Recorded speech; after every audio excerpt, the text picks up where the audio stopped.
Okay, so the webinar is now live and recording. So I'm just going to give it a moment.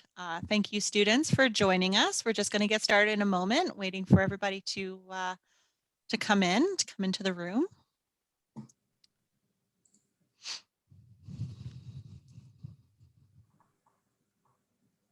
Thank you so much. I still see the attendees list jumping up there, so I'm just going to give it a little bit more time, maybe another minute.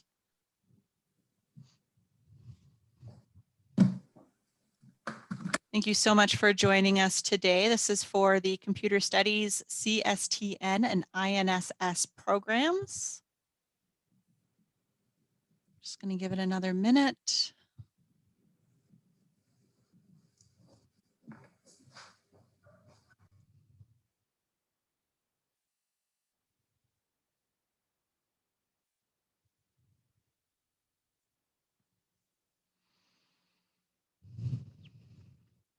Okay, I think we've balanced out. So I want to thank everybody for joining us today.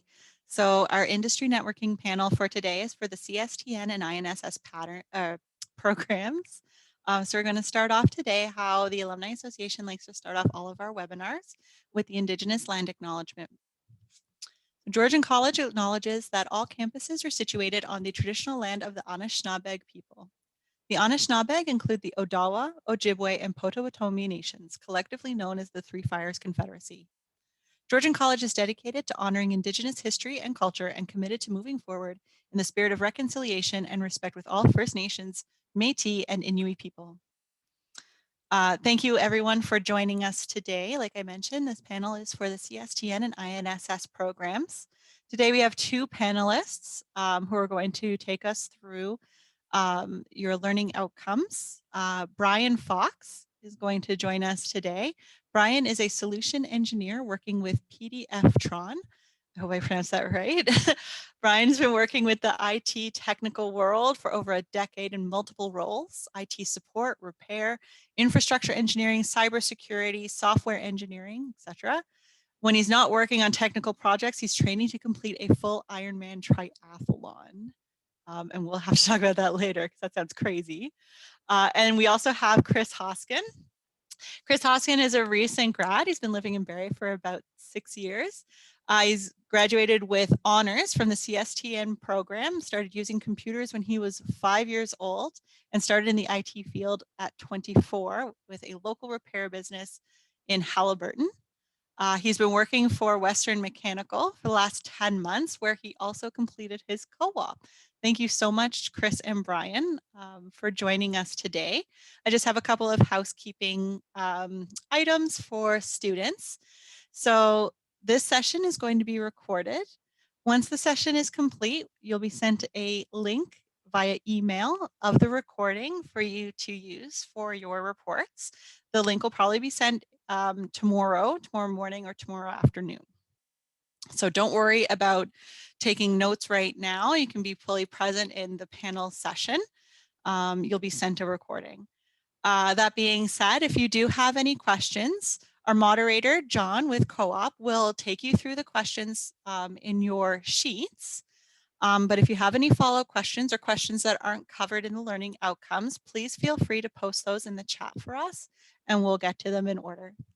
So thank you so much. Without further ado, I will pass it on to John. Erin, thanks for your time. Appreciate it. Welcome, everyone. Really honored to be part of this tonight. Chris and Brian, I'm going to thank you 1,000 times for your time and information expertise. Gentlemen, what I'm going to do is go through the questions the students have been given for their alternative project. I'll put them out. If one of you wants to jump in and the other one wants to kind of support that, feel free, and we'll go through them. And then, as Erin mentioned, anything that comes in from students will add to our discussion as well. So thank you. The first question, gentlemen, is what we're looking at. What's the best approach to analyze and resolve typical IT problems? Somebody, Chris, I see you're already off mute, man. You're ready for this one. If you want to jump in first, bud, go ahead. All right. Yes. So the best approach I find is a bottom-up approach, which usually involves just talking with the user who's having the problem, and then learning what they were doing up till the problem occurred, and then from there, trying to recreate the problem, and then finding a solution to that problem.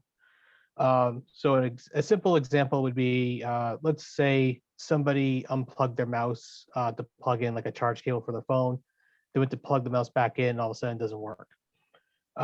So what I would do then is ask them what were they doing. They unplugged the mouse and plug the cable back in, and then they went to plug the mouse back in, it stopped working. So okay, I try to recreate the problem. So I go to plug the mouse back in, and I notice it's not, doesn't feel right. And I look back there and I notice it's unplugged. It didn't plug it back in all the way. So just plug it back in, it's working again. It's a very simple example, but the method remains the same for pretty much every kind of call I get on the job. If somebody's having a problem, I try to find out what that problem is, find out how they got to that point, and then try to come up with the solution. Yeah, good answer, Chris. And it doesn't really matter, does it, whether it's a simple solution or a more complex one? Starting off with a formula like that probably is going to provide you with some pretty good success. Brian, Exactly. add that, please. Yeah, sure. I'll probably come at this a little bit differently. Just kind of, number one, you got to look at what is a typical IT problem in the domain that you're working in. So if you're looking for like a large corporation and your typical IT problem is dealing with server maintenance or thousands of devices, your approach is going to be radically different if it's just like a single user and you're dealing with like a mouse that's not functioning. But I find some of the important things. Number one is like understanding what the context of the problem, and Chris kind of hit on that. What was the user doing prior to the issue? How long? Is anybody else filed in tickets around this kind of issue? Taking a step back even further, depending on what the problem is, I'm going to ask myself and maybe look at my documentation or whatever my shared platform is, and go, what changes have happened in my environment? What systems are involved? Something else to consider is like, what is the severity of the problem we're talking about? Are we talking about like a severity 1 problem where my end user customers are impacted? Or are we talking about an inconvenience where let's say my back-end accounting team is going to be delayed a few hours? You have to measure those impacts. And that's also going to kind of have you look at how fast you want to make the change. Are you going to have to make a change during working hours that might impact operations further? Can it hold off to a better time?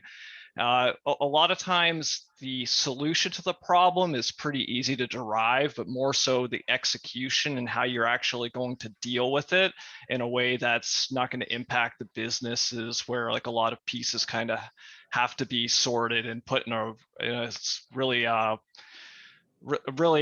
good ordering. Otherwise, you're just going to annoy a lot of people, and your career is probably going to be a little bit short.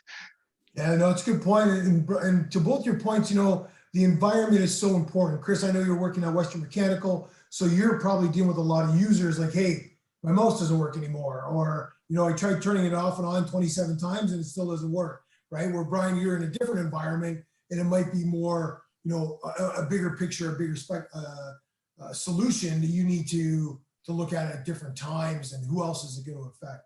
So yeah, good points from both of you on that. I appreciate that.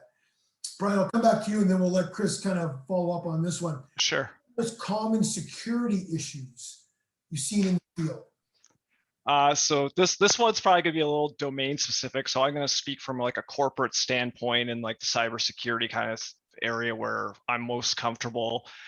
So here's a couple I kind of jotted down. Open ports on your VMs, elevated permissions to your users. Everybody's an admin on your system is always going to be an issue. Maybe you haven't changed your root accounts or even the default passwords. Maybe you don't have any permissions in place. Maybe you're using generic firewall policies. Weak authentication just because you're trying to be agile. So everybody's got keys to the master jewels of your industry. And then finally, I'll wrap up with probably email phishing scams seem to be another problematic area. Yeah, something I think everybody's facing and seeing right now. Chris, I see you nodding your head over there. What else? Yeah. Support there on? Oh, he hit pretty much all that I had down. Yeah, That's especially the email phishing one. Since lockdowns and stuff have been happening quite a lot these past few months. The cybersecurity has been like a #1 priority because there's been so many more attacks on companies and such, just from random like ransomware attacks and phishing scams just to get information out of these companies. And yeah, I have to agree. Like, you definitely need to be fully aware of this information that's coming in, and try to prevent that information from reaching users who don't understand the difference between a phishing scam and a partner email that's coming to them. That's a good point. Chris, can I ask you a follow up on that a little bit? You know, I know the environment you're working in. Do you find a lot of your time is educating the users on what's safe to open or click on and what's not? Yes, yeah. There are some users who understand right away that what they're seeing is not safe and will report that immediately to myself or my manager. But there are some users who aren't as aware, and that's given with age and experience. And sometimes they'll open it, and at that point, that becomes a security issue. A security issue that has been that I know here, at least, we've been working on rectifying through education. Sure. Yeah, I think that's a big part. We're seeing it at the college. We're seeing it. Brian, I see you came off there. Did you want to add a little something to that? Yeah, one thing that you can look at, especially if you're trying to give yourself a leg up in that first job, is if like you see that phishing's an issue in your organization, talk to your leaders and talk about running an internal phishing campaign where the cost of an accident isn't there, but you test the knowledge base of your teams by sending a fake phishing campaign across your users. See how many people in your company, 60%, 50%, click on the link, and you know where your education gap lies, and get ahead of the problem instead of waiting for you to be hit and have that ransomware or whatever the scenario is go across your organization. Brian, on that, obviously get permission to do that before you just send something out and then. Oh yeah. I know, man. Your face is like, yeah, absolutely, yeah. So obviously ask permission for that first before you take the initiative and say, here's a fun Friday afternoon task. Yeah, absolutely. So thank you both for that. Chris, I'm going to get back to you here. Explain the importance of documenting tools, techniques used to monitor proper data storage. Well, documenting is definitely an essential part of the job. If we don't keep documentation on anything that we do, then we can come back to it a week later and not understand what the heck we've done. And that comes in the terms of the number of jobs we've done here. Like 1 week we could have done this job, and then next week it's the same thing again, but we may not understand what we did because we spent so long on trying to fix the issue. Right. But then going into stuff like monitoring, especially monitoring our servers and stuff, you will probably end up using programs that have the ability to notify you on changes made to like daily backups and such, and whether or not as an IT you should be looking into that information if it detects something that is wrong. And then if you have the time too, it's also worth maybe taking a peek in there and seeing if there's anything you can do to make these backups a lot easier, I would say. Yeah, good. Brian, anything you want to add to that? Yeah, absolutely. And kind of to Chris's point on the documentation, if you ask like somebody on their Windows computer how to zip a file, you might get 4 or 5 different answers on how to like execute that process. So if you think back to something even more technical, like say executing a set of backups or doing like a rolling backup across multiple servers, there's a lot of room for error. So you want to have documentation that's not, this is my way, this is your way, this is the company's way that we go through this. So then if you ever have an issue, you can kind of scale back and look and go, where did we go off on the process, and either correct the process if there's a gap there, or you're going to have to talk to that technician and coach them on following the proper process and not kind of going full renegade on your internal systems. But circling back to like tools, techniques, and whatnot there, number one, obviously clear process around how you're handling data. You probably want to look at, depending on the size of your business, of having a clear separation from the engineers that manage the data versus the teams that work with the data from a security compliance perspective. Number two, like validation of backups. Number one, are they happening? Number two, do they work? Has somebody actually tried rolling one of these backups in? Or are you going to wait for a critical issue and then pray to God that, hey, my documentation on how to do this works and the backups were set up correctly? So validation is extremely important. And if your business size allows it, even having tabletop or simulation days where you pick a system or two and you actually go through the process of rolling it back and making sure people know what to do in a time where you have guardrails up versus testing this out when all your core systems are down. And you can leverage systems around that. I'm a big fan of monitoring. You could use something like New Relic or SolarWinds, or if you're working on cloud systems on Azure, GCP, you got built-in cloud monitoring systems. You want to be looking at the disk space on these systems. You always want to be ahead of the game. You're probably going to kind of hear this a lot through this talk, but being proactive is key. Don't pray that things work as you expect, especially if you've never tested it. This problem's kind of multiplied too if you're talking about distributed systems across multiple regions. If you're dealing with your clients and you say you have a North America and Asia-based servers, don't assume those backups are being distributed 100%. Maybe there's lag time. Have you accounted for that? Just be prepared for the context of kind of what you're dealing with. Thank you for that. Aaron, I see there might be a question you have. Do you want to jump in here? Sure. I'm asking for a little bit of clarification. So Rajpreet, if you want to be a little bit more specific on what you're looking for, he asked for some more examples on resolving, typical IT problems. So I know that we answered this before. Just wondering if you can go into a little bit more detail. So Aaron, maybe if we can, sorry, because I think the guys are answering. I think Brian and Chris have answered it, but I also think as we go on for other questions, they're continuing to answer that question.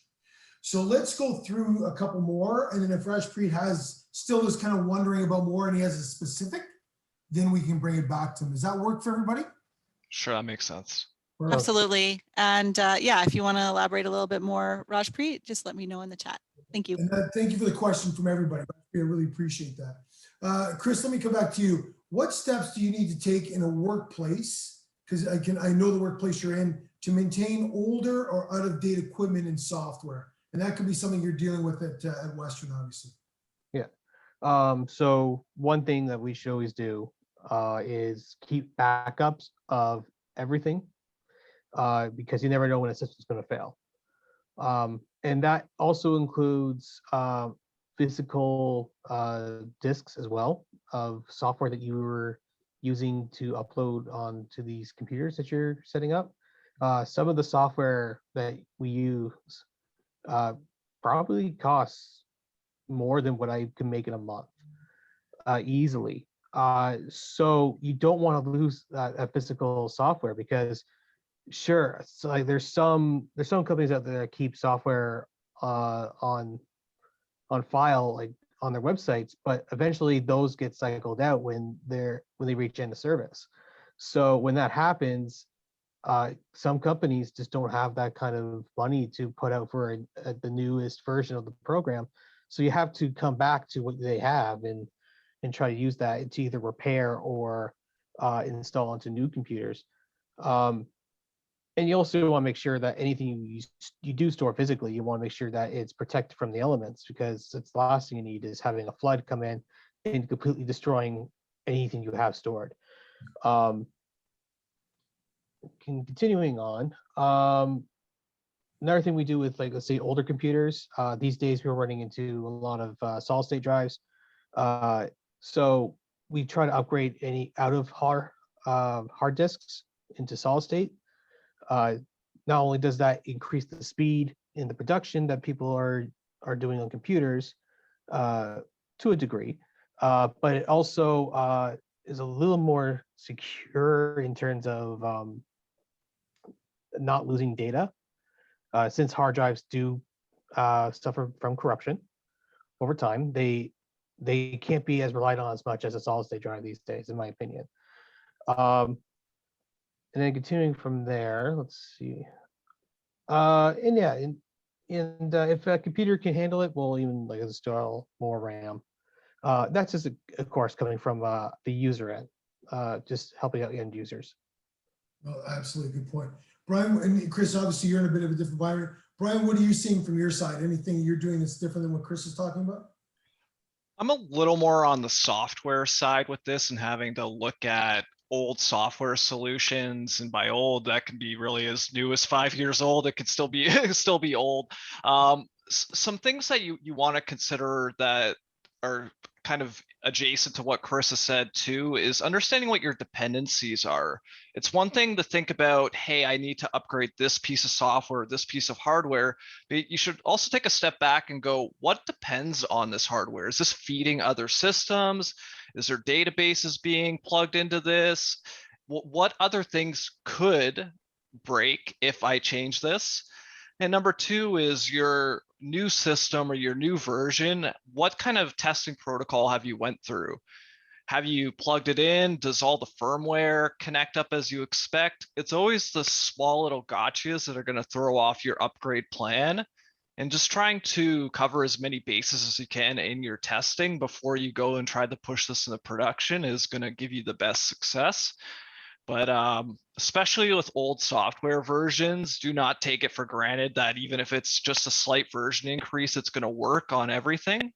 Those are the big ones that jump out to me. I was going to ask you that, Brian. Do you find you often struggle with compatibility? Is that something you're like, well, that should work, but it's literally one version different and now it doesn't? Absolutely, especially on highly integrated systems. Like a lot of security solutions you'll see will feed into thousands of other systems running on different OSs. And just because your test simulation, you've maybe looked at your most popular Linux and Windows flavors, maybe all your clients aren't on those and you weren't robust enough, and then boom, now that 10% of your client base now can't run because you forgot to look into, say, Arch Linux distributions, whatever the case may be. It's always the obscure things that could throw you off. Yeah, good point. I'm going to come back to you for the next question, Brian, while I have you. Sure. It is, and it's big. So you tell me what piece of it you want to kind of bite off here.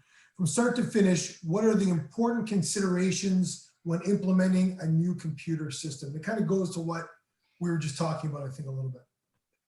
Yeah, so this is a huge thing. So number one, you got to look at the current system. Hopefully you have a really robust networking diagram of everything in your ecosystem. And if you don't, you might want to talk to your leaders to maybe get that in place before you just go willy-nilly kind of push something new in. And if it's new, it's like, is it new in the sense of, hey, it's just a brand new piece of hardware that mirrors everything else we have, or is there something different there? And then kind of circling back, do we have an onboarding process for new devices, and what are the steps involved?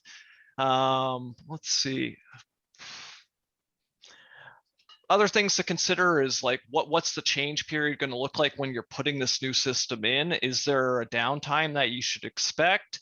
Is there a set of rolling restarts that need to happen for this new system to get incorporated? Or is the system just as basic as, say, I'm giving a new user a cell phone and I just need to get them onto our internal network? You have to really look at the gravity of the solution and kind of work backwards from there.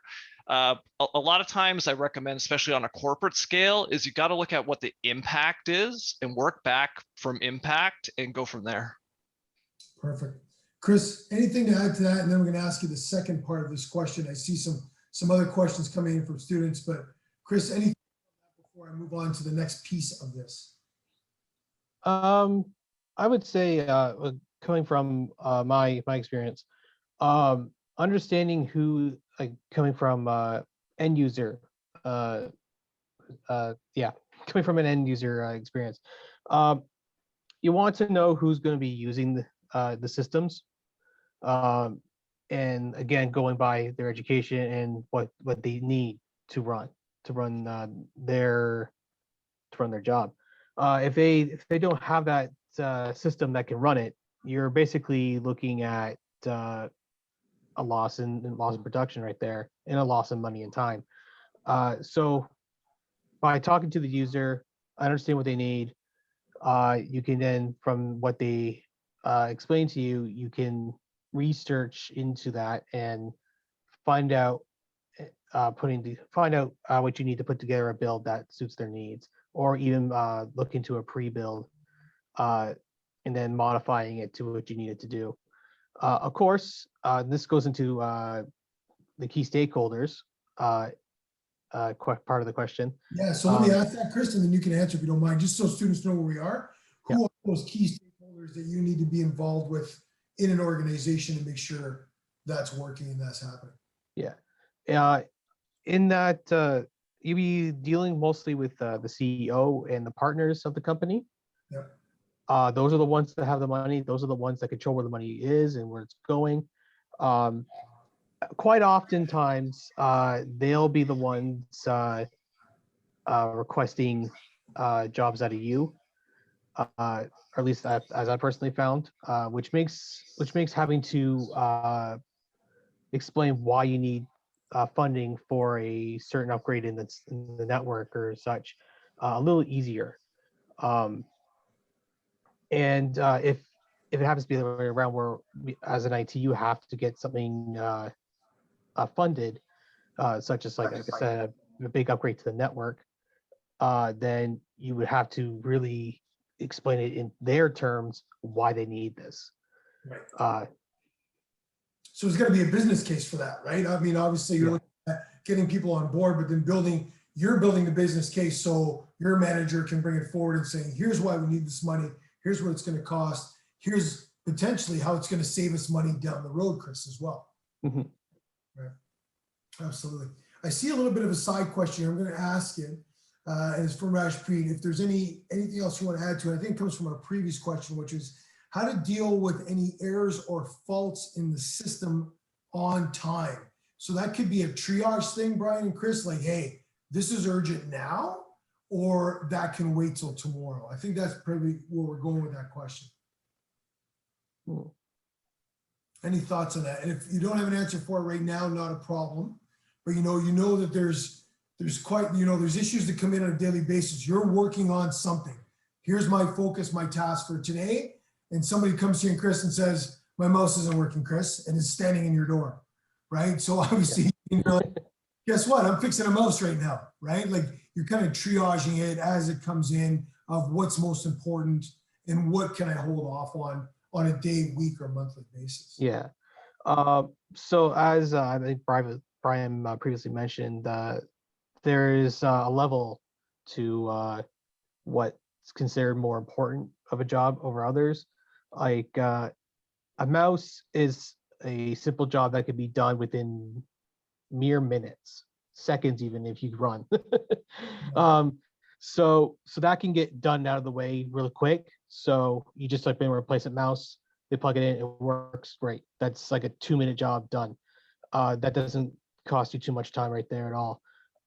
However, you go into a job that involves getting a network back up and running because a power supply went down and knocked out the rest of the network overnight. That job would take 100% priority right there. And you probably hear about that job first thing in the morning when the first person walks in and starts the computer up and they can't sign in. So like I say, it all depends on how you weigh the job, and that comes from a lot of business protocol and work experience as well. And I'm going to come back to that because Rajpreet's kind of has some questions around the software side as well, but maybe we'll get to that. And it really has to do, I think she's struggling with kind of the Unix side of it, and where does that come in? Brian, I see you nodding your head. Do you want to jump on that one now? You want me to Yeah, maybe I'll touch on that just really briefly. So when you're dealing with Linux errors or anything kind of troubleshooting around that, you got to be really cognizant of what the level of severity is with this incident. Even the simplest error messages can easily cascade into a bunch of other issues, and you can make the problem worse for making it better. So number one, step back and look at all the rest of your tickets on your triage. Do you have your Sev 1s and 2s handled? Number two, is this at least, and you have to weigh this with what your experience level is. And if you're not very experienced, you might want to get somebody more senior on your team to weigh in and go, does this look like, at least from what I'm seeing, a large or small issue, and making a judgment call? For myself, I would recommend immediately, if it's cloud-based, dump an image of that system if you can. If it's a physical system and it's on Linux, I would just start by getting the user or yourself to dump all the logs and see if there's some kind of workaround they can deal with right now, and come back to it when you can at least approach the problem with a clear head. Fixing Linux errors and stuff on the fly just seems like a bad recipe. And unless your team's gigantic, I don't know if it scales well with your business. Right. Great answer. Thank you for that. Thank you both for that, Brian, Chris. Appreciate that. We're going to move on to the questions that are a little bit more focused on the INSS program.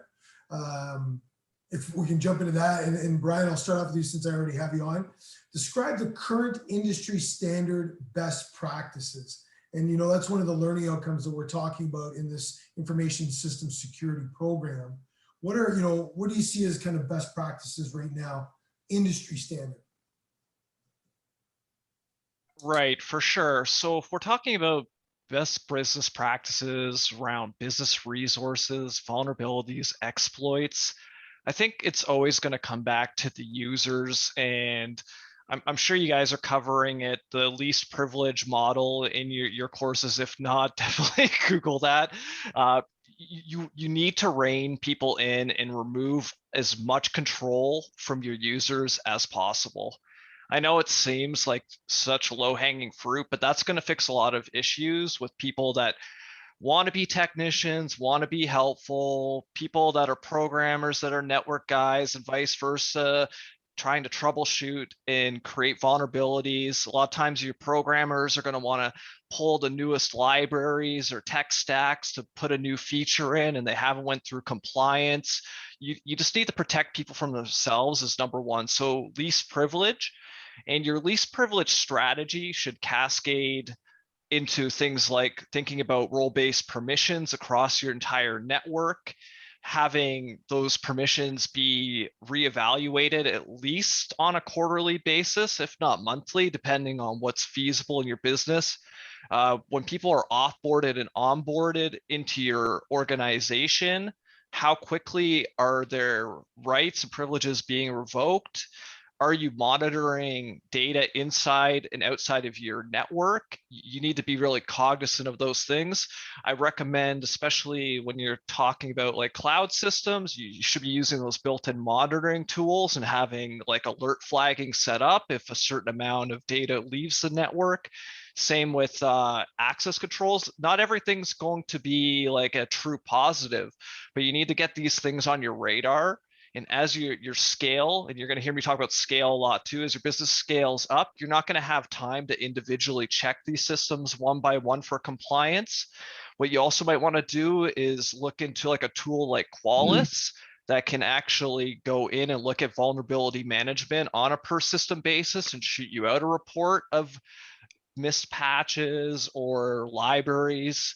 For instance, if you're using Python 2 on a lot of internal softwares, that's going to start flagging up because there's no security support on that anymore, and just being really cognizant.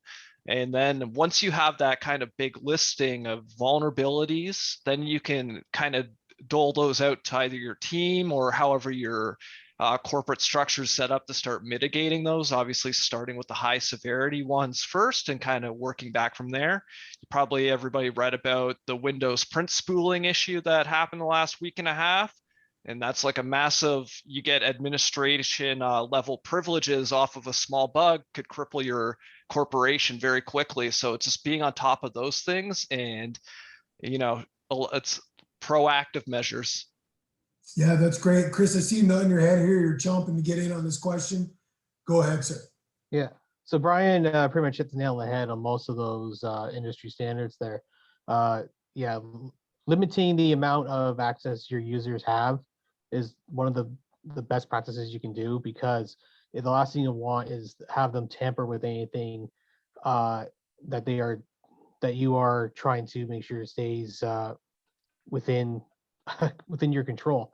Um, and also to add to that, that doesn't just include end user computers. That includes any end user device, really. So even a phone or a tablet that they're using, you want to have some kind of control over that as well.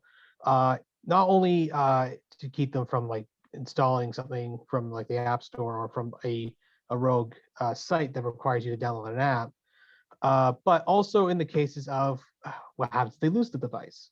That right there becomes a big security risk if someone else were to get a hold of that device and access it. So the last thing we want is to leave that open for anybody to get a hold of. So you want to have some kind of control over that too. Chris, are you finding, both you and Brian, the first points you made were limiting access.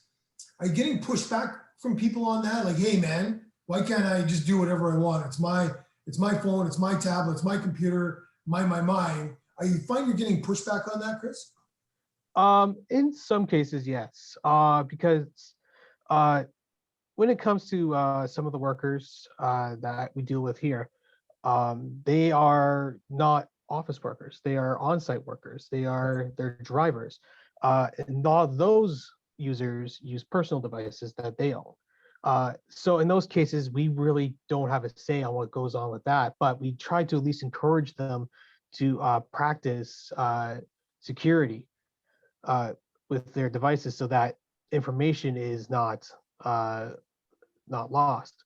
And of course, being we are a smaller business, so we don't have enterprise levels of distribution in terms of technology. So we have to work with what we have at the time. But if we were to have that kind of distribution, then every driver, every on-site worker would have a personal device, or not a personal device, a work device assigned to them, where everything work-related would be at their disposal. Right. Yeah. Here's a classic example of this, and one that can kind of illustrate it. Suppose like your user needs to like upload documents for some kind of workflow inside their business, and you have this very fancy upload portal, which after they upload, you statically run the documents looking for vulnerabilities, and it goes through a bunch of processes. Maybe it takes 10 minutes for it to go through that before it's ready to use. Your user's in a rush, so like, well, I'm just going to email the document from my personal email to my work email. There's no harm in that, right? And a lot of times it'll come back to like education. They'll be like, well, this takes me 20 seconds. This dumb system you guys made takes 10 minutes to get my document. And they just don't really understand like what's happening in the back end there. So there's definitely like a education piece. And sometimes you have to kind of show some of the magic that's going on in the why, just to get people to buy into the security protocol, because it can get pretty demoralizing to be like, hey, I don't want you emailing, I don't want you doing this and that. And it sounds like you're coming down for no reason, although they just don't understand how much of a door it can be opened just through a simple email exchange. There's a good question here from Satish, but what I'm going to do is come back to that at the end. And it has to do with the ransomware attack recently on Kaseya. And, I mean, that just happened a couple of days ago. It's a big issue, and it's directly related. So his question will ask, how do you deal with that? Somebody actually goes and intentionally goes after you. You might not have had to deal with that in the scope of your jobs, but it is a question that's becoming more and more relevant all the time. Chris, let's jump on to the next question. We'll come back to that one after. Chris, describe 2 popular networking products and how they relate to information security. All right.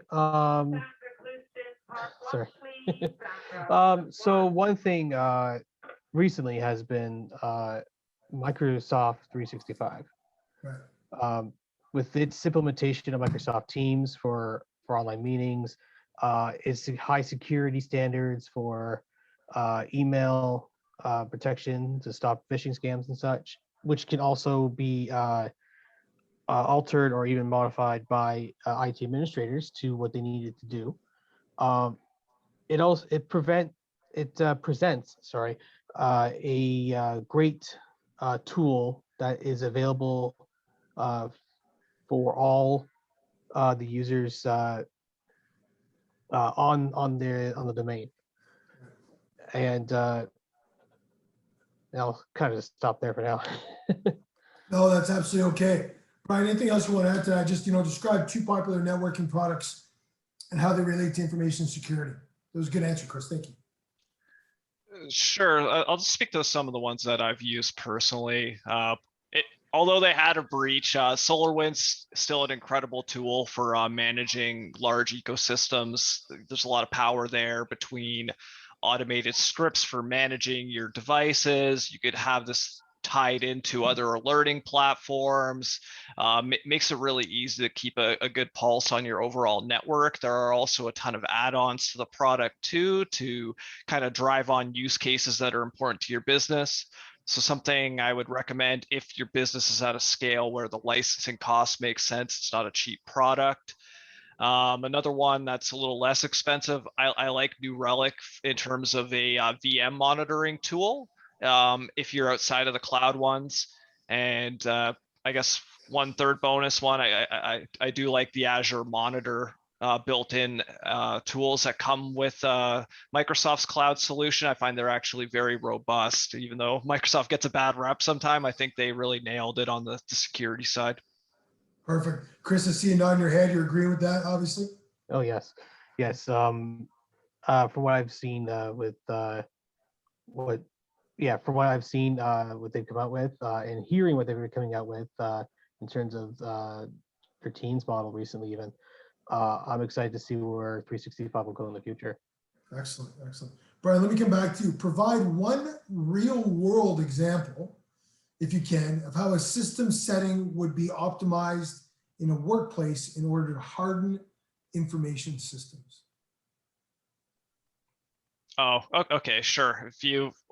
Common use case that you'll see is like almost every business has some type of web portal or application, whether it's internal or external for their users. So to like harden your footprint there, you're number one, you're going to shut down any unnecessary ports. You're ideally going to put this through just 443 as like a secure channel if possible. Depending, maybe it is just internal and you just have multiple locations, you might choose to set this up through like a VPN if it makes sense to do so. Obviously doesn't apply if it's just outside traffic. Obviously role-based permissions around your users and what they can do with the app. You might want to separate your front end from your back end, creating another level of separation. You could do some clever like virtual networking and have your front end on a completely different subnet than your back end. So even if your front end gets compromised, your back end and your database and your internals like that aren't exposed. Like when it comes to hardening a system, it's always a balancing act between, number one, how much money do you have? That's a you, question no matter where you are, Brad. How much money do you have? How much money do you have? Number two, can you support what you're going to do for the long term? It's one thing to put in a fancy solution or strategy, but if you're not going to have the right amount of IT folks and security folks to help prop this up and keep it viable, then you're really shooting yourself in the foot, and you're going to think that you're so secure, and you're not. Maybe you were like a year ago, but you haven't looked back at it since. So just making sure those things are there. And number two is probably speaking to like your leaders and understanding where the business is going and what does the scaling look like over the next 12 to 24 months. While you never want to over engineer your network design, you do want to have considerations about what the growth is going to look like and kind of work backwards from there, even if that means just splitting the difference or having things broken out into like a phase 1, 2, 3 roadmap over 18 months and then kind of working from there. Cool. Chris, anything you want to add to that? And Chris, I'm gonna thank, well, I thank both of you, but Chris, I realize you're actually at work right now. Yeah, I'll come over the speaker. So bless you for your time, man. I really appreciate that. no worries. Working on 12 different things there as well. Chris, anything you want to add to this? Not really. No, I think Brian pretty much nailed all the points I had right there on the head. Okay, let me jump. If you don't have anything to add, let me jump on to the next question then. Sure thing. A couple coming in, and I really want to get to what I think is the most important part, and it comes from kind of a skewed co-op perspective of, you know, some of the more important things outside of the technical part. I want to get to that. So we have a couple more questions, and then let's get to that. For you right now, Chris, is choose 2 possible network security devices or services and compare and contrast some pros and cons to each, right? Do you have a recommendation one over the other? I mean, you've talked a little bit about that. Do you have a, you know, from a business perspective, a business organization of a choice or why? And you're working in that environment now. That's a good question. I didn't would come up with say- it. That's probably why it's a good question, Chris. Yeah. I would say let's go with Give us one. We'll get Brian to give us one. How about that? sure. A firewall, a physical firewall put into your network. A lot of people may just rely on the firewall set up by their end users or by group policies and such. However, it doesn't.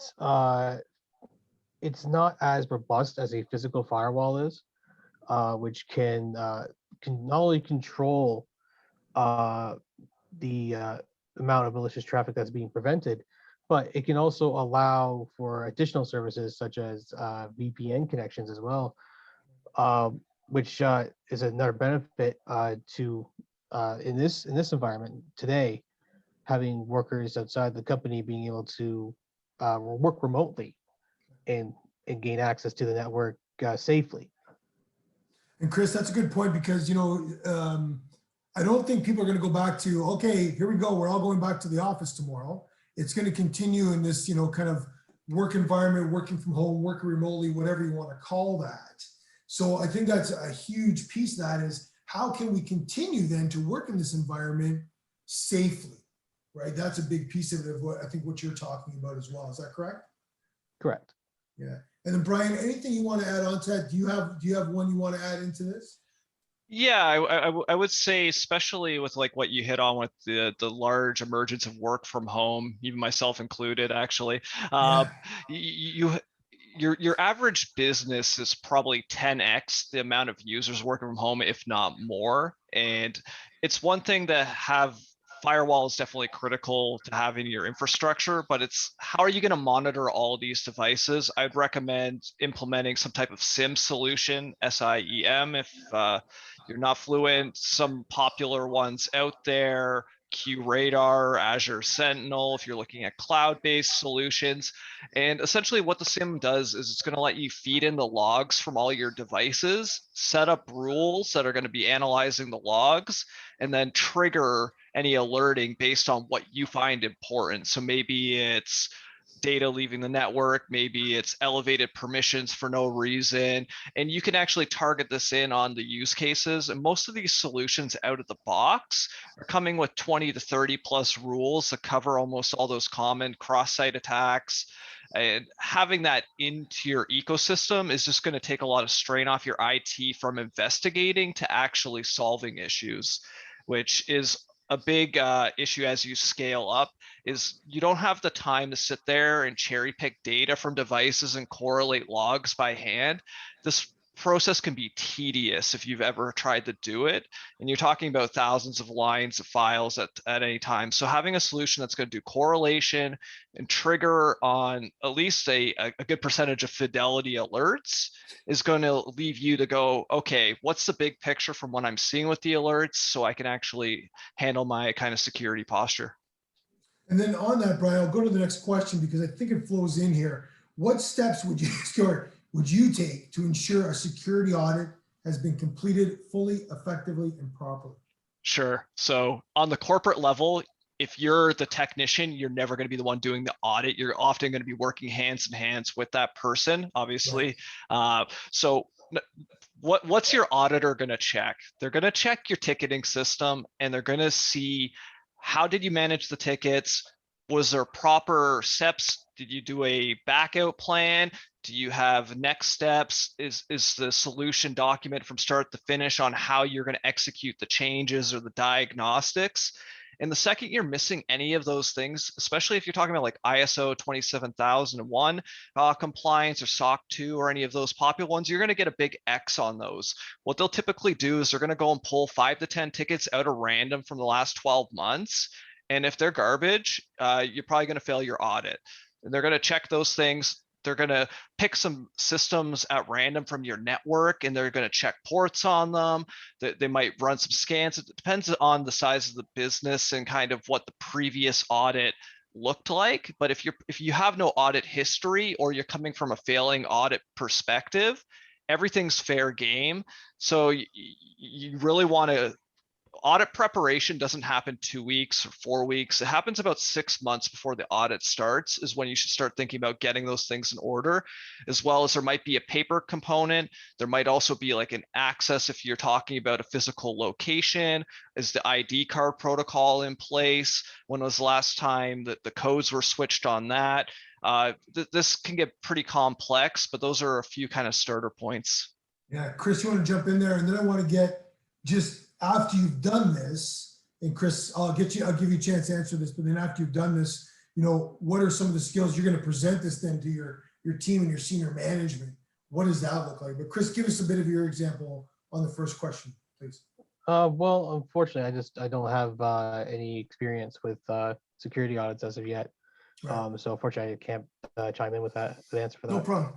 Chris, let me jump into the next point then. As you're presenting stuff to your team, to management, senior leadership, whatever it might be, what are some of the skills you need outside of the technical skills, Chris? The personal, we call them soft skills. I call them essential skills. The how I build relationships, my communication skills, problem solving, this type of thing. What are some of the things you use that you're good at to present that kind of information? Well, the key thing there is communication.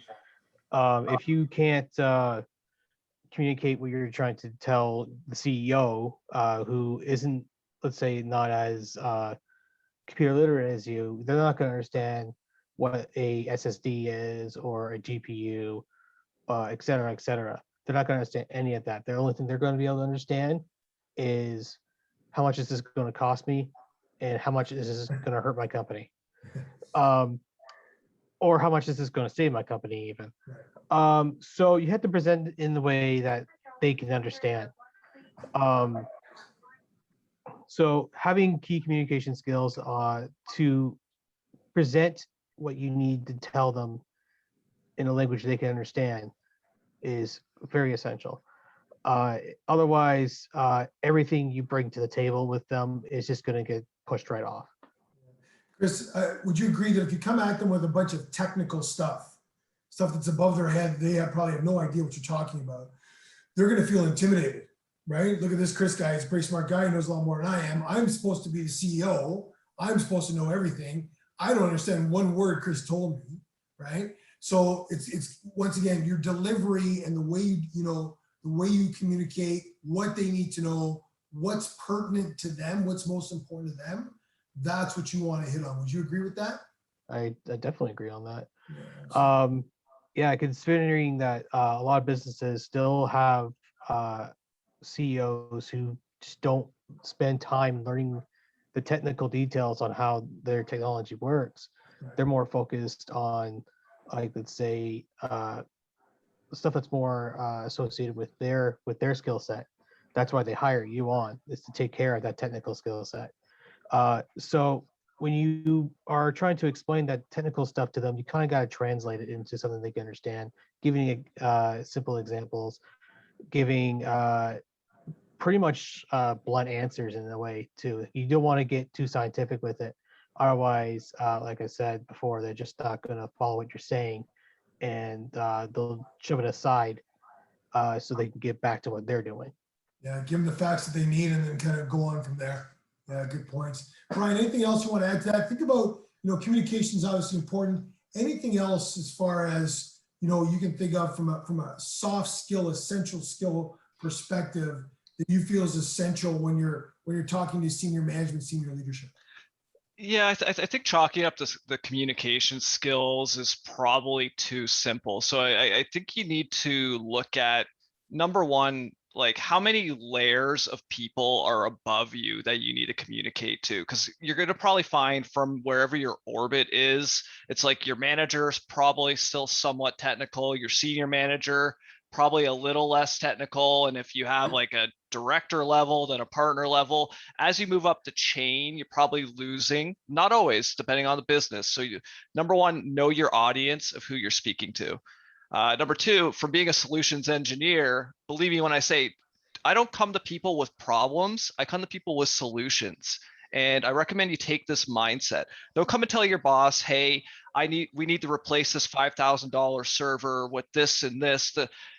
Go, hey, I identified a problem in the business and I think we can impact and get X number of revenue increase by doing X.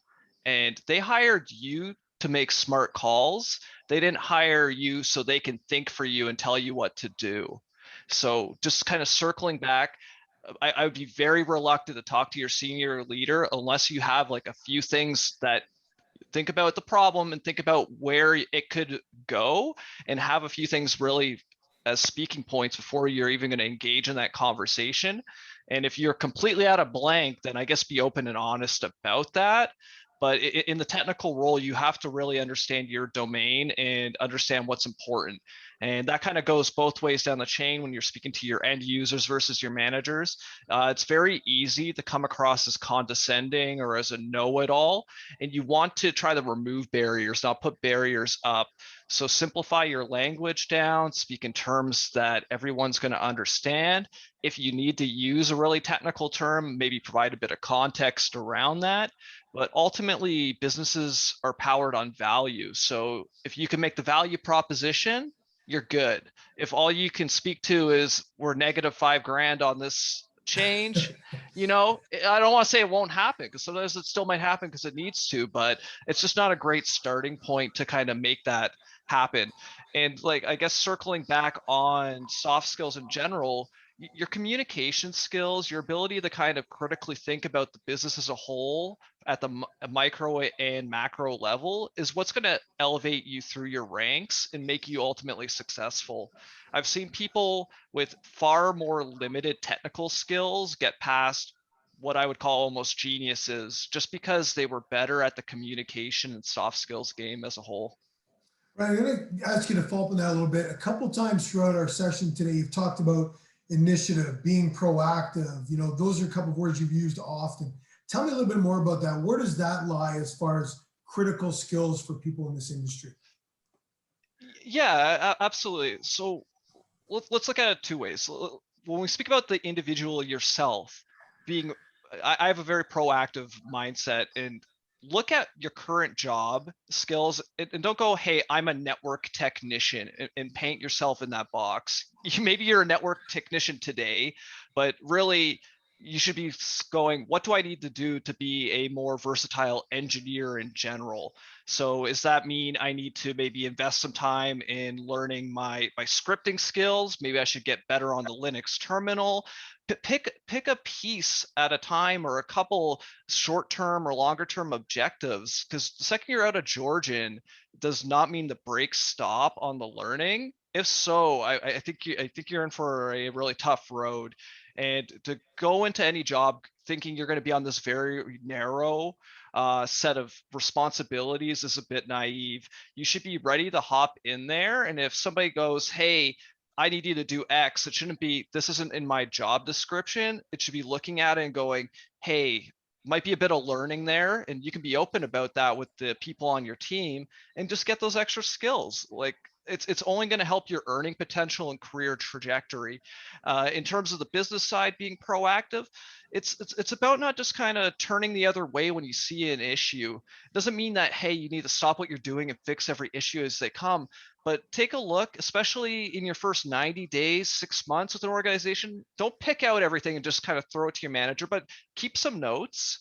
hey, I see a few things here. And as you start to get a little more context to the business, look at that list that you've been taking, pick maybe the 1 or 2 top items, and reach out to your manager and go, hey, what do you think about these? Are these issues, or is this something that we should do? I would be willing to help make this happen, and go from there. And a lot of times that's going to be rewarded, and that's going to look really good for yourself. And it's really just the key to more learning and more success. So That's some great little nuggets. basically that, yeah. Somebody's been working in the industry for a little bit. Chris, Chris, 2 things. I want to ask you a little bit about what additional skills, personal skills, you feel are essential. Brian's mentioned a couple. And then the second part of that, Chris, is, as a relatively recent grad, what do you do to continue to keep yourself current as far as from the technical side? Answer whatever one you want first, as far as how to keep yourself current, or, what are some other skills besides communication initiative that you feel are essential?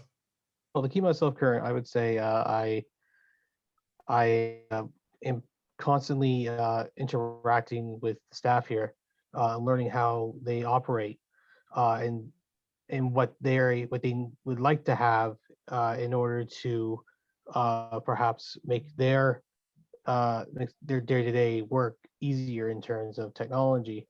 That could be anywhere from hardware to software. A lot of the people here that I work with are engineers, and that requires them to run on some pretty hefty software. So learning what they need in terms of computers and I'm kind of hitting a blank here for the rest. No, you know what? You're on a good point. I'm on a roll here, but It's something you and Brian have both talked about, which is get to know your team, get to know the people you work with. I think often in this industry, you can say, well, I'm working from home, or I'm working in my little part of the office or whatever, and this is where I live, right? And it can be difficult for sometimes, especially for people in this industry, to get out and know the people they're working with, right? Yeah. What are you struggling with? What do you see? Why do you like working here? It's not only good for what you do from your perspective, but also gives you a better understanding of the business or corporate culture as well. Yeah, following up with that, in general, social skills are definitely key when you're working, I would say personally working in the IT field. Everyone sees IT as just working from a desk, and it's far from it. And from my personal experience anyway, it's been far from that. It's interacting with end users or customers, given my previous experience, and learning what they do on a day-to-day basis, and trying to make them, if anything, trying to make them happy.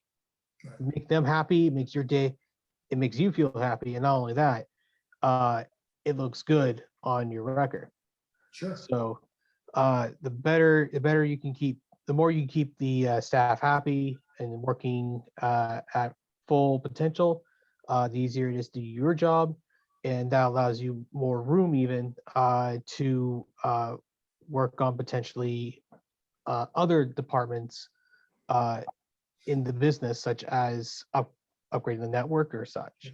The more you can keep that, the more you can keep them happy and working correctly, the better it is for you in the long run. Yeah, great points. And those social skills are so important. Something that's not often taught or taught well while you're in an academic setting, right? Brian, tell me about yourself. Tell me, how do you keep yourself current with technology education? As you both mentioned, as soon as you leave Georgia, it's like, well, I'm done learning for the rest of my life. Where do I go from here? Tell me a little bit about, where do you continue to learn and pick up information on the industry?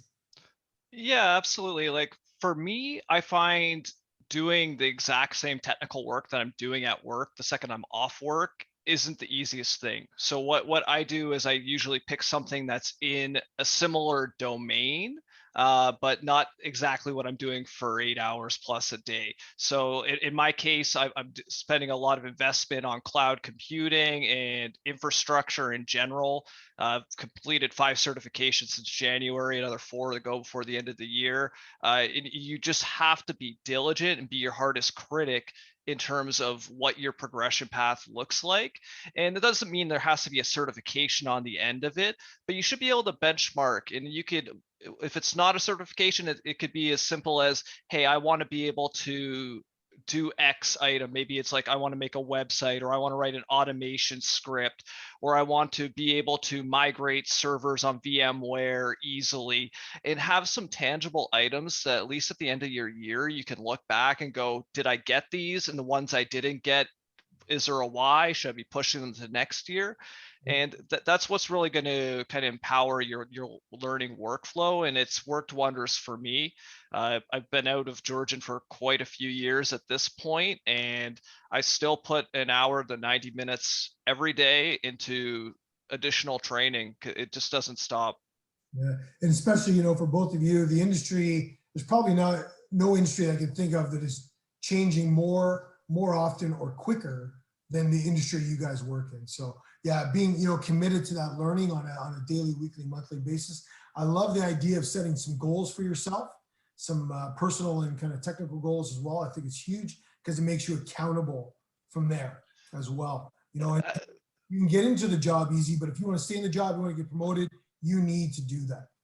And absolutely. And one other thing for the co-ops in there, like, if once you get that first full-time contract, you'd be surprised, but if you ask your boss, they might reimburse you on some of this training too. Because a lot of times, most of these companies love to invest in their employees. So there could be a win-win scenario, and that's going to add another layer of accountability too. Hey, I want to get these certs. Will you cover the costs? Yes, but they want to see the proof that it happened. Kind of almost treat it like mini school. No, it's a great point. Once again, I think it also shows that you're interested in learning more, making yourself better, making the company better. So I think there's a couple different pieces to that as well. I want to get on. There was a question that came in before, and I had it written down prior. What do you see, Brian, and then I'll get to you, Chris, current job prospects, for students that are just coming out, do you see like, hey, yeah, there's a ton of work, or there's a ton of work in this area, or there's a ton of work in this geographic region? Can you give us a little bit of your perspective on that? Absolutely. You guys are super lucky. Especially with the huge switch to a ton of remote work, even being, if you're going to stay in the Barrie area, isn't as much of a roadblock. Prior to COVID, I would say you might need to kind of think about GTA area a little bit closer if you want to have a lot of opportunities. I would say that's less a factor now, but like, if you want to get your first entry level position, a lot of the big firms out there, like I was just formerly at Deloitte, KPMG, like they can't find enough people to work in these entry level roles. And yeah, they might not be glamorous from day one, but there's a ton of learning there, especially on the analyst level, cybersecurity, entry level analyst, infrastructure engineering analyst. All you need to really show is some communication skills, some problem solving thinking, and they know what they're getting when they're getting a new grad. You don't need to be elite on the command line. You just need to have like a workable knowledge of the common practices and systems, and just be really open to learn. And I guess one extra nugget, side projects go a long way. If you can show something you've done on your own time, a lot of times that will outweigh any magical project you did at school, because a lot of times the school projects, they get frowned upon because they're like, oh, you had to do this. But if you could show, hey, I did these things, it'll only help. Chris, you're recently graduated. What are you, like a couple weeks, maybe just recently graduated? Is that correct? Correct. So, yeah, it's been about maybe a month. well, congratulations, first of all. Good to see you still smiling. I'm always happy about that. Tell us, Chris, you're coming out, you stayed with your employer for co-op. I mean, obviously that worked out for you. They found value in you. You found value in where you're working. What about, did you have other prospects? Could you have gone elsewhere? Your classmates that just graduated, tell us a little bit about what they're doing. Well, I kind of got in here by pure chance. To be honest, it was literally the first place I applied to when I started looking in my second term, and I just got it right off the hop. So I got really lucky there. However, I understand from the other side of things that it's not so lucky. and you do have to put effort into finding that work. Um, and yeah, the skills I developed working with my co-op here, I wish I had going into finding co-op the first time around. Had I been more diligent with finding work and such, I think I would have had a much better chance of uh, getting into a co-op my first time around. But yeah, where I am now, just as Brian said, I've been involved with some side work and stuff, along with doing my general IT work here, and that stuff I could take with me in terms of a new skill set if I were to happen to leave here in the future.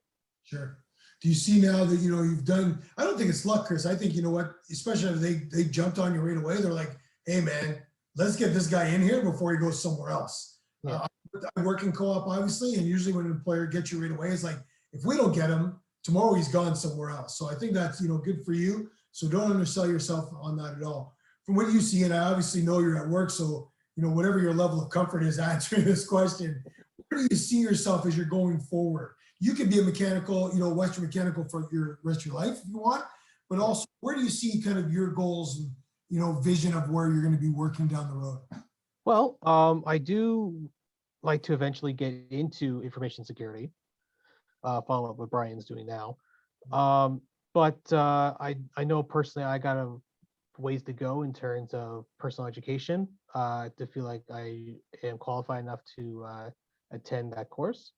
Also, you need money.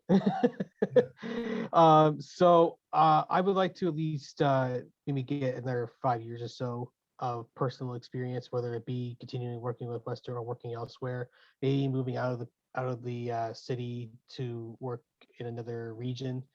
I like to take the opportunity to take what I've learned from here and what I am going to be learning from here and develop that into getting more certifications or working in maybe an enterprise level business sometime somewhere down the line. Yeah, no, great answer. And Brian, I'm going to get you to answer a question that Chris mentioned, which is we need money. We all need money, Chris. So thank you for that. Absolutely. I'm wondering, gentlemen, do you kind of look at, hey, here's 3 courses or, I need to take this year. If my company doesn't pay for them, here's what it's going to cost me. So when you're looking at, your daily, weekly, monthly paychecks, are you looking at a little bit of a budget of, well, I need to put this aside because I need to take that course. And if I don't get reimbursed, it's out of my pocket, but it's more valuable. Do you do it that way, Brian? Or you're like, here comes a course. Here's my credit card. It hasn't blown up yet. Let's give it a shot. Okay, I'm gonna tail off one point that Chris made. And imposter syndrome in this industry is so real. And like a guy like Chris, just kind of hearing him speak, I haven't met him prior to this call. I don't think he needs 5 years to get a security industry. 6 months probably if he really wanted to. Having this illusion that you need to hit this critical mass of knowledge before you can get in is a common misconception. You're as ready as you actually are ready. Learn the basics, get in there. These do not have to cost money. I built my foundation on free YouTube tutorials, grinding out documentation, looking at free resources, really only in the last maybe year to 18 months, just because my salary has increased to a point where I have a little more liquid income for that kind of stuff, that I've started to throw a few $100 here and there down on courses. But that should not be the barrier to entry. You don't need a 30 grand security degree to get into the industry. What is going to happen, and like I see a lot of bad resumes too. That was our point off the last one too. It's like that's what's killing you from getting in is bad resumes, inability to kind of talk value to who you're interviewing with, and then actually having the skills. So getting the skills, probably the hardest part, but that's practice and time in. If you're spending time just doing the coursework, but you're not actually spending time doing the practice in the unstructured environment. Are you doing the Linux terminal on your time off? Are you trying to code this? Like whatever it is, you got to put the reps in, or like, oh, how else are you going to get any proficiency there? So yeah, start really simple. YouTube, whatever you're trying to learn, go through the paces. If you've exhausted all those, or you've hit, because you will hit a point where you've reached a certain level of expertise where the free tier isn't going to get you there. And yeah, from that point, dig in. But like if you're talking on security, like unless you're looking to be like a red team attacker doing penetration tests, yeah, now you're talking about like a really specific skill set. But even that, I would say, hey, there's probably still some free materials. So I would caution you from kind of putting up these imaginary boundaries about kind of what's stopping you from getting into the industry, and more about what's the resume look like? What's the volume of resumes that you're putting out? And if you're not making it to the interview, you should ask yourself some real tough questions about what that resume looks like. Now, if you're tanking in the interview, then it's a different problem vector that you need to look at. But just being brutally honest about yourself, and if you're failing in the interview, are you doing some role plays with some friends so they can kind of shoot some holes in, or record yourself, as bad as that can be, and play it back? Like, can you speak what you know in a coherent manner? But yeah, sorry, a bit of a Brian, great tangent. points. Brian, no, great points, because we just happen to have the best career staff in any school in the province. So if students do need help with resumes, they can reach out to anybody in the career side, reach out to their co-op consultant as well, and they will be more than happy to help them with interviews, resumes, cover letters. It's all there. You're right. There's no doubt that people on this panel or people in this group have the technical skills. It's, can you articulate them to the employer? Can you get them out there to them? Absolutely. And just to be fair on it, like every school has these programs, but not everybody is using them. I say the large majority are not. I see stuff like resumes in from like University of Waterloo, of the most elite programmers on the planet, allegedly, and I see some of the worst resumes ever. So please use the resources you have. These are the differences between getting it and not. It's not like you're 5% better in your technical skills, and that's what got you in. I love the fact, Brian, I'm going to jump over to you, Chris, but Brian, I love the fact that you've mentioned, watching YouTube videos. I've done everything from fix my car to build a shed watching YouTube videos. So I'm glad it's not just for, some technical stuff from that perspective. I probably still won't touch my computer regardless of how many YouTube videos I look. That's why I have you guys. Chris, Sure. give you a bit of a last chance here, and then I'll finish off with Brian. Chris, here you are, you're just graduated, you're doing well, you're successful by a number of different benchmarks. Absolutely. And you're what we love to see from our students. Any last points you would like to pass on to this group who are going through the process now? They're still early in their education. They might be getting ready to finish. They might be just a couple of semesters in. Anything you want to pass on as a few last points of wisdom before we finish up today? Yeah, I'd like to definitely pass on that. Had I known going into the course that Linux was going to be a big topic in my future, I would have been taking Linux years ago. Linux for sure has been something that I look back on and I'm like, I wish I learned more. I wish I learned more. So yeah, any of the Linux training you're getting now, don't take it for granted, because you will need it. You will definitely need it down the line in your career. And I am actually going to be personally looking into more Linux training myself. And like I said earlier, I am looking into getting into the information security course. And a friend of mine who was in that course had told me that Linux was going to be a key part of it. So yeah, don't take the Linux training for granted at all. And even when you're finished that course, don't stop learning it, because it's going to be key for everything you're going to be doing. Great points. Brian, any last kind of thoughts, closing remarks before we get ready to wrap up here? Yeah, absolutely. Can't go wrong with the command line stuff that Chris is saying. Even as like a primarily, I guess, as a programmer, I was a little surprised, and it caused me many hours of additional study to like bridge those Linux skills to be where they need to be. You would be really surprised at how many systems are on it. A lot of corporations, 80% of their infrastructure could be on Linux systems. So be proficient. But what I'd like to really pass on is just a mindset to kind of keep in mind. And that is going into those uncomfortable areas in the learning as frequently as you can. So it's one thing to execute common things that you know well. For instance, I know how to reboot a VM or spin up a different image, or I know how to transfer data. What's not as fun is when you're doing something that sucks and it's just error lines and command prompt freezes, your system keeps breaking and you can't figure out what the issue is. Maybe you're on Stack Overflow or other forums, and sometimes your days or weeks on an issue. To me, that's gold. That's where the real learning lies. And if you're not stepping into that painful path, at least 50% of your time, I question like how fast the trajectory of your learning is. This comes from the perspective of somebody who went back to Georgia at the start of their 30s. And I could tell you that you really want to like step on the gas if you want to improve fast.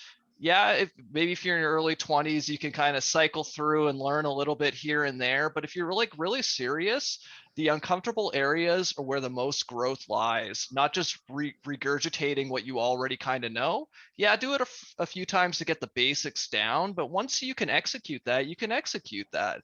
And you need to kind of continue to kind of push into those uncharted territories often. Uncomfortable areas are where the growth lies. That is a great analogy for life, Brian, not only for Sure. the industry. Gentlemen, I'm going to just jump over to Aaron here before we finish off. Aaron, anything else you want to throw in here or add before I say thank you and we move on? Nothing for me. I learned a whole lot. I don't know half of the technical terms or anything like that, but I've loved listening to you guys. I'm just going to throw it to the students on the line. Anyone with any follow-up questions for Brian or Chris, please post to the chat now. Just going to give you a moment there if you have any follow-up. So we've gone through all of the questions on your form, but do you have any questions about resumes that we've touched on, interview skills? Different things like that. I'm not seeing anything. Chris and Brian, if nothing comes in, we just want to say thank you again. You guys were a font of information. Just a pleasure talking to both of you. I really appreciate, we all appreciate your time tonight. Great to see, Georgian students doing well. A couple messages I got, obviously, around continuing to learn. I think that's massive. The fact that you're, Brian, you went back to school in your 30s. Chris, you're looking at getting back to school, even though, you've already graduated. Great to see your continued trajectory as well. Love that. Really appreciate how honest and open you both were about your pathway as well. That's huge. And I think often we don't acknowledge that. So really appreciate the time you've taken to give back to our students, right? And time as well. So yeah, Aaron, if there's nothing else, I'm going to say thank you to these gentlemen. Chris, Brian, thank you again. Elena, and I will say thank you to Erin. She does a ton of work. She will hate me for saying this. She has set all this up. She's done amazing work. And I cannot thank you enough, Erin, for everything that you've done. Glad to see that everybody's had a good time tonight. Hopefully found some value in this. Gentlemen, thank you again. Thank you. Yeah, thanks for the time and thanks for setting this up. Hopefully everybody got a lot out of it. Yeah. Thanks, thank you. guys. I feel comfortable enough to actually turn off my own computer now. So there we go. Thanks a lot, guys. Have a good evening. Take care. Thank you. Bye. Take care. Ciao.